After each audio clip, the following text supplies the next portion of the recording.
தமிழர்களுடைய தொன்மையான பொருட்களை தோண்டி எடுக்கிற வகையில 3ஆம் கட்ட அகழ்வாராய்ச்சியில இப்போ தொங்கணி அப்படின்ற பொருள் கிடைச்சிருக்கிறது பலரையுமே ஆச்சரியத்துல ஆழ்த்திருக்கு.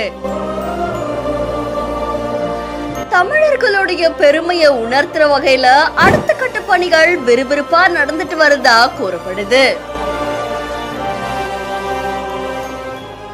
விருதுநகர் மாவட்டம் வெம்பக்கோட்டை விஜயகரிசல் குளத்துல 3ஆம் கட்ட அகழ்வாய்வு பணிகள் நடந்துகிட்டு வருது.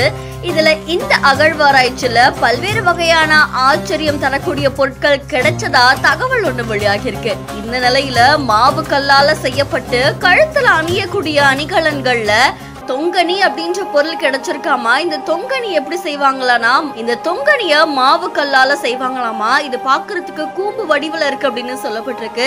இது தலைகீழா கழுத்து அணியிற மாதிரி அதுல ஒரு துளையுமே போடப்பட்டிருக்காமா. பச்சை நிறத்திலையும் இது கூம்பு வடிவத்திலையும் காணப்படுறதா கூறப்படுது. இது 16.6 மில்லிமீட்டர் நீளமும் 4.2 மில்லிமீட்டர் சுற்றளவும் 30 மில்லிகிராம் எடையும் இருக்கிறதா கூறப்படுது. பழங்காலத்துல இருக்கக்கூடிய பெண்கள் இத அணிகலன்களா அணிஞ்சிருக்கலாம் அப்படின்னு சொல்லி தொல்லியல் துறையினர் தெரிவிச்சதா கூறப்படுது. இந்த மாதிரி இன்னும் பல ஆச்சரியம் அளிக்கக்கூடிய தமிழர்களுடைய பாரம்பரியத்தை எடுக்கிற மாதிரி பல அகழ்வாராய்ச்சிகள் நடந்துகிட்டு வரதா கூறப்படுது.